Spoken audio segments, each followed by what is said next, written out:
دوسرا سوال جو یہ پوچھنا چاہتے ہیں ہمارے مہمان جی، وہ اس کا تعلق جماعت احمدیہ سے نہیں ہے، وہ ایک عالمی سطح کا سوال ہے کہ یہ عالم اسلام پر جو موجودہ حالات ہیں آج کل، خاص طور پر مڈل ایسٹ میں اور خاص کر فلسطینی بھائیوں کے ساتھ جو کچھ ہو رہا ہے، یہ آپ کی نظر میں ایک خدائی عذاب ہے یا ایک دنیاوی گندی سیاست کا نتیجہ ہے؟ آپ کا اس کے متعلق آپ کی نظریات کیا ہیں؟ خدائی عذاب کیا ہوتا ہے یہ اگر سمجھ جائیں تو یہ سوال خود بخود کھول جاتا ہے۔ خدائی عذاب سے مراد یہ ضروری نہیں ہوتا کہ اللہ تعالیٰ زبردستی کسی کو جہنم میں جھونکے، بلکہ جو لوگ عرفان رکھتے ہیں قرآن کریم کا ان کو پتہ ہے کہ ہر عذاب انسان کا اپنا پیدا کردہ ہوتا ہے، جہنم بھی انسان کی اپنا پیدا کردہ ہوگی۔ اللہ تعالیٰ بار بار قرآن کریم میں فرما چکا ہے کہ میں ظالم نہیں ہوں، جو کچھ تم سزا پاؤ گے تمہارے اپنے کی ہوئی سزا ہوگی، اپنی بنائی ہوئی جہنم ہے۔ تو اس بنیادی فلسفے کی روشنی میں ہر عذاب کا مسئلہ حل ہو جاتا ہے، عذاب ہے یا غیر عذاب، جو بھی انسان مصیبت میں پڑتا ہے، اپنے آپ کو ایک جہنم میں جھونکتا ہے، اپنے کیے کا پھل پا رہا ہے۔ ابتلا کا جو مضمون ہے وہ انبیاء کے ساتھ تعلق رکھتا ہے، وہ بالکل اور مضمون ہے، وہ عذاب نہیں ہے۔ ابتلا کے متعلق قرآن فرماتا ہے کہ خدا کی طرف سے آزمائش پڑا کرتی ہے، اس میں سچے پورے اترتے ہیں اور جھوٹے پیچھے رہ جاتے ہیں، اس کو ان حالات کے ساتھ آپ مشتبہ نہ کریں، وہ بالکل اور مضمون ہے۔ بات یہ ہے کہ جب بھی خدا تعالیٰ کی طرف سے واضح تعلیم آ جائے اور اس تعلیم کو عمل میں ڈھال کر خدا کا ایک بندہ سنت میں تبدیل کر دے، یعنی صرف تعلیم نہ رہے، عمل کا بھی ایک کوڈ تیار ہو جائے، عملی زندگی کا سنت بن جائے، پھر اس پر نصیحتیں، تفصیل، حکمت بیان ہو جائے، جو بھی ان فیصلوں سے پیچھے ہٹے گا، جو بھی ان پر عمل چھوڑے گا، اس کو لازماً سزا ملے گی، اور جس حد تک کوئی ان سے روگردانی کرے گا اس حد تک وہ خود بخود اپنے لیے وہ سزا تجویز کر رہا ہوگا، بنا رہا ہوگا۔ تو اگر مسلمان تکلیف میں ہیں تو لازماً انہوں نے اسلام کی بنیادوں سے روگردانی کی ہے، اسلام کے بعض احکام کو پس پشت پھینکا ہے، اور تعلیم کو نیشنلزم کے ساتھ، اسلامی تعلیم کو اپنے نیشنلزم کے ساتھ کنفیوز کیا ہے کہیں۔ اور اگر وہ صالح رہتے، اگر وہ اسلام کی بنیادوں پر قائم رہتے تو ممکن نہیں تھا کہ یہ عذاب جس میں وہ مبتلا ہیں یہ ان کو دیا جاتا۔ جو لوگ صالح ہوتے ہیں قرآن کریم نے ان کے متعلق ایک دو ٹوک فیصلہ فرمایا ہے، وہ یہ ہے کہ وہ تھوڑے بھی ہوں تو اکثر پہ غالب آتے ہیں۔ کہیں یہ نہیں فرمایا کہ اکثر صالح ہوں اور تھوڑے بدماش ان پر غالب آ جائیں۔ ایک آیت میں بھی اشارتاً یہ مضمون نہیں ہے، یہ ہر جگہ فرمایا ہے کہ صالحیت یعنی خدا کے احکام کی پیروی اور اس کے منشا کو سمجھ کر اس پر چلنا اتنی عظیم الشان طاقت پیدا کر دیتی ہے کہ تھوڑے اکثر پر غالب آتے ہیں۔ فلسطین میں ہم کیا دیکھ رہے ہیں؟ مٹھی بھر یہود ہیں اور کروڑوں مسلمانوں پر وہ غالب ہیں اس وقت، اور ان کا غلبہ دن بدن زیادہ شدید اور ہولناک ہوتا چلا جا رہا ہے۔ اس قدر کھلے کھلے مظالم کر رہے ہیں، انگلی نہیں اٹھ سکتی اس کے خلاف کسی کی۔ وہ جو گھرے ہوئے ہیں، بھوکے مر رہے ہیں غریب فلسطینی، اوپر سے وہ بخت ان کے اوپر بمبرس آ رہے ہیں، ان کو پہلے بھوک مار رہی ہے، کتے کھا رہے ہیں غریب جان بچانے کے لیے، اور اوپر سے آگ میں ڈالا جا رہا ہے ان کو، اور بے دھڑک ہو کر دلیر بے حیائی کے ساتھ ان پر بمبارسی ہو رہی ہے۔ کوئی دنیا کی طاقت ان کے خلاف نہیں اٹھا رہی انگلی، وہ تو خیر دشمن ہیں اسلام کے۔ مسلمانوں میں سے کون سی طاقت ہے؟ سعودی عرب نے کہاں بیان دیا ان کے حق میں؟ بتائیے، کہاں کہا ہے کہ ہم اے ویکس اب استعمال کریں گے اپنے اور ہم حملہ کریں گے اور سزا دیں گے ان ظالموں کو جو مسلمان بھائیوں پر یہ ظلم کر رہے ہیں؟ انگلی کا اشارہ الگ رہا، زبان ہلی تک نہیں کسی کی، چپ بیٹھے ہوئے سارے۔ اور پھر یہ کہنا کہ خدا کا عذاب ہے اور ہم بیچارے مظلوم مفت میں بیٹھے مارے جا رہے ہیں، بالکل ظلم اندھیر نگری ہے، اندر سے کھوکھلے ہو چکے ہیں۔ کوئی اسلام باقی نہیں ہے۔ سچا اسلام ہو تو ممکن ہی نہیں ہے کہ تھوڑے لوگ زیادہ مصلحین کو اور سچوں کو برباد اور ذلیل اور رسوا کر کے رکھ دیں۔ رسول اللہ صلی اللہ علیہ وسلم کے زمانے میں جب پہلی دفعہ جہاد فرض ہوا تو اس وقت خدا نے یہ وعدہ کر لیا تھا کہ جہاد میں کمزوروں پر فرض کر رہا ہوں، لیکن اس وعدے کے ساتھ کہ کمزور ہونے کے باوجود خدا تعالیٰ تمہیں غالب کر کے دکھائے گا۔ جہاد کے ساتھ ایک وعدہ خدا کا شرط مشروط ہو گیا، اس کا جز بن گیا ہے۔ فرمایا اذن للذین یقاتلون بانہم ظلموا وان اللہ علی نصرہم لقدیر۔ اجازت دی جاتی ہے ان لوگوں کو جو جن کے خلاف تلوار دیر سے اٹھائی جا چکی ہے۔ یقاتلون پہلے سے دشمنوں پر حملہ آور ہے، اب اجازت مل رہی ہے۔ بانہم ظلموا، مظلوم ہیں، ان کے اندر اتنی کمزوری ہے کہ ہر ظالم آدمی اٹھ کر دلیر ہو کر ان پہ حملہ کرتا ہے، ان کے اندر طاقت ہوتی تو مجال تھی کسی کے ان کے خلاف اٹھتا، اس قدر کمزوری کی حالت ہے۔ ساتھ ہی فرما دیا ان اللہ علی نصرہم لقدیر، اجازت دینے والا پھر اس بات پر قادر بھی ہے کہ انہیں غالب کر کے دکھائے، اور وعدہ کرتا ہے کہ غالب کرے گا۔ یہ ہے خدا تعالیٰ کی تقدیر جو قرآن نے کھول لی ہے ہم پر۔ کوئی تقدیر جو اس تقدیر کے مخالف چلتی ہوئی نظر آئے گی وہ جھوٹی تقدیر ہے، اس کا قرآن سے کوئی تعلق نہیں۔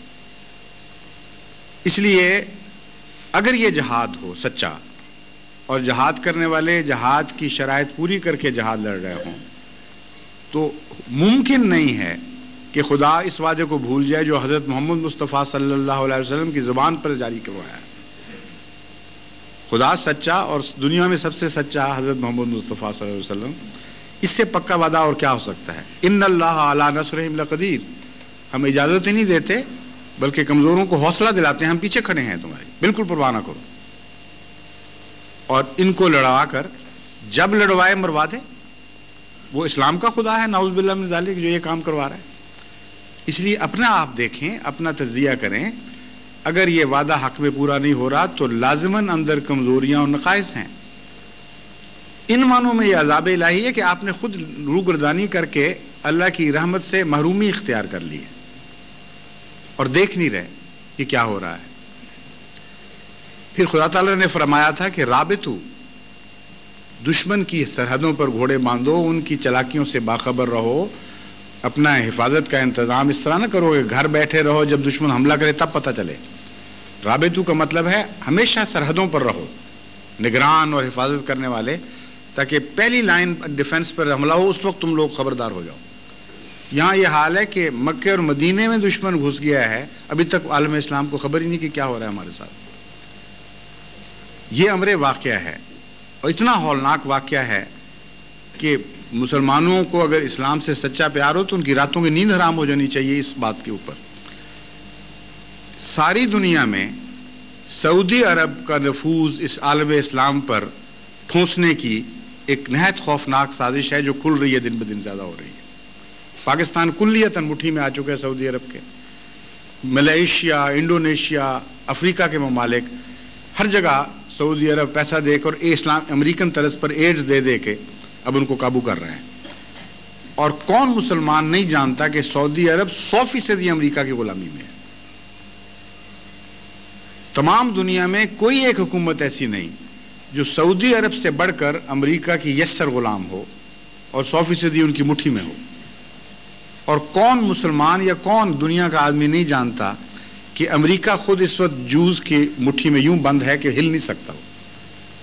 ان کی انٹرنل پالیسی، ان کی فورن پالیسی، ان کی فائنینشیل پالیسی، ان کے تمدن، ان کے معاشرے پر 100% اس وقت یہودی قابض ہو چکے ہیں۔ پالیسیاں ان کی بنتی ہیں اسرائیل میں اور وہ ٹھونسی جاتی ہیں۔ ریگن جب ننگا ہوا ہے تو صاف پتہ چلا کہ یہ تو امریکہ کا تو یہ حال ہے کہ اتنا بڑا ملک ہو کر ایل سلواڈور وغیرہ ان ممالک میں سازشیں کرنے کے لیے یہود کے تابع بنا ہوا، ان کی مدد سے کام کرتا ہے۔ اب بتائیں اس سے زیادہ خوفناک سازش کیا ہو سکتی ہے کہ مکے اور مدینے کو عالم اسلام پر یہودیت نافذ کرنے کے لیے استعمال کیا جائے۔ آواز مکے اور مدینے سے پھوٹے گی، سارے مسلمان سمجھیں گے کہ یہ ہمارے آقا کی بستی کی آواز ہے، ہم اس کے غلام 100% سمعنا واطعنا، ہم نے سنا اور ہم نے قبول کیا. یہی آواز ہوگی جن کو عشق ہے. اور یہ نہیں پتا ہوگا کہ یہ آواز چلی مکے اور مدینے سے نہیں ہے، بلکہ امریکہ سے ایک باز گشت ہے آواز کی، جس کا آغاز ہوا تھا اسرائیل میں. اب اسرائیل جو چاہے گا عالم اسلام سے منوانا، وہ امریکہ کی معرفت سعودی عرب کے رستے سے منواتا چلا جائے گا، اور آپ کچھ نہیں کر سکیں گے. وہابیت کو اس کے ساتھ قابض کرنے کے لیے نہایت ہی خوفناک ایک سازش چلی ہوئی ہے جو کھل رہی ہے، اور اس سازش کو کامیاب بنانے کے لیے ساری توجہ جماعت احمدیہ کی طرف رکھی جا رہی ہے. کہتے ہیں یہ ایجنٹ ہیں، انا للہ، ہم ایجنٹ، اور امریکہ کا غلام ملک پاکستان بیچارہ وہ ایجنٹوں کو نیست و نابود کرنے کی کوشش کر رہا ہو، اور جو کھلا ایجنٹ ہیں ان کی غلامی کے اندر دن بدن آگے بڑھتا چلا جائے. اتنی سی بات بھی کسی کو سمجھ نہیں آتی، مجھے سمجھ نہیں آتی، پھر کیا ہو گیا عقلوں کو. یعنی آپ غور کریں کہ امریکہ کی مرضی کے خلاف آج پاکستان کی موجودہ حکومت ایک لمحہ کے لیے نہیں جی سکتی. 100% ضیاء صاحب لٹکے ہوئے ہیں امریکہ کے ساتھ، افغانستان کی وجہ سے، دوسرے مسائل کی وجہ سے بالکل یوں مٹھی میں بند ہیں. اور اتنے بڑے فیصلے جماعت احمدیہ کے جو خلاف ہوئے ہیں، یہ امریکن بلیسنگ کے خلاف بغیر ہو سکتے تھے. امریکہ چاہتا تو مارشل لا کے بعد پھر ڈیموکریسی میں جا سکتے تھے. یہ فیصلے پہلے سے زیادہ سخت ہو کے داخل ہوئے ہیں، اور ہر دفعہ جب اسٹیٹ ڈپارٹمنٹ کو ہم نے کہا، احتجاج کیا، ہم نے کہا ہم جان رہے ہیں کہ تم لوگوں کی شرارت ہے ساری، اب پتہ چل جائے گا جب مارشل لا ہٹے گا کہ یہ بدماشی جو ہو رہی ہے یہ بھی ساتھ ہٹی ہے کہ نہیں. اس وقت ہمیں سمجھ آ جائے گی. ہاں یہ کریں گے، وہ کریں گے. جو پیکج ڈیل کروائی ہے امریکہ نے اقتدار کے انتقال کی، اس میں اس 8th امینڈمنٹ میں یہ شامل کیا، اور پہلے سے زیادہ سخت شکل میں شامل کیا ہے. اس لیے ان کو پتہ ہے کہ اسلام کا ہمدرد سچی جماعت یہ ہے، ان کی طرف توجہ رہے گی تو سعودی عرب کی سازشوں کی طرف توجہ نہیں رہے گی. ان کو ہیرو بنا کر پیش کرنا امریکہ کے مفاد میں ہے، اور عالم اسلام پر اس کا نفوذ ضروری سمجھا گیا ہے. اس وقت یہی ہو رہا ہے. اب بتائیں، اس جماعت احمدیہ کو نکال دیں بیچ میں سے تھوڑی دیر کے لیے، یہ جو اتحاد ثلاثہ ہے اس کو توڑ کے دکھائیں، یہ کہاں میری بات جھوٹی ہے. کیا یہ واقعہ ہے کہ نہیں کہ سعودی عرب کی موجودہ رجیم 100% امریکہ کی غلام ہے؟ اور کیا یہ واقعہ ہے کہ نہیں کہ امریکہ 100% یہود کا غلام ہے؟ ان دعووں کو توڑیں تو میری بات ٹوٹے گی، ورنہ نہیں ٹوٹتی. اس لیے ایسی رجیم کا عالم اسلام پر قبضہ جو یہود کے پنجوں میں جکڑی ہوئی ہو، اس سے غافل ہونا اور پھر اسلام کی محبت کا دعویٰ کرنا، یہ مجھے سمجھ نہیں آتی ہے کیسی بات ہے. یہ رابطوں کے خلاف ہے. اسی لیے عذاب جس کو کہتے ہیں یہی ہوتا ہے، اپنے ہاتھ کا بنایا ہوا. عالم اسلام نے سوچا ہی نہیں کبھی کہ ہم دیکھیں دشمن ہمارے خلاف کیا سازش کر رہا ہوگا، کیا کیا اقدام کر رہا ہوگا. انٹیلیجنس ان کی ہمارے اندر گھسی ہوتی ہے. ہم نے اپنی کوشش نہیں کرتے کہ ان کے اندر آدمی بھیجیں، وہاں سے پتہ کریں کہ کیا سازشیں ہو رہی ہیں. نتیجہ نکلا ہے کہ گھروں کے اندر داخل ہوا، روحانی گھروں میں داخل ہو گیا دشمن، اور ابھی تک بحث ہیں. جس طرح ایڈ کا وائرس ڈیفنس سسٹم کے اندر ڈوب جاتا ہے، نعوذ باللہ من ذالک، خدا کرے ایسا واقعہ نہ ہو، لیکن قریب ویسا پہنچ گیا ہے. لائف فورسز جو دل کا مقام رکھتی ہیں، جو بنیادیں رکھتی ہیں زندگی کی حفاظت کی، ان کے قریب تک تو دشمن پہنچ گیا. تو یہ جو شکل ہے اس کو آپ الہی عذاب کے نام پر پیش کریں تو مجھے اس لیے یہ پسند نہیں کہ پھر بھی امت محمد مصطفیٰ صلی اللہ علیہ وسلم کی امت ہے. اسی امت کی زندگی سے ساری دنیا کی زندگی وابستہ ہے. اس لیے میں یہ پسند نہیں کرتا کہ یہ لفظ بولوں. اس لیے میں یہ کہتا ہوں کہ اپنی شامت اعمال کا عذاب ہے، جس کو قانون قدرت پھر جاری کرتی ہے اور اس میں رحم نہیں کیا کرتی.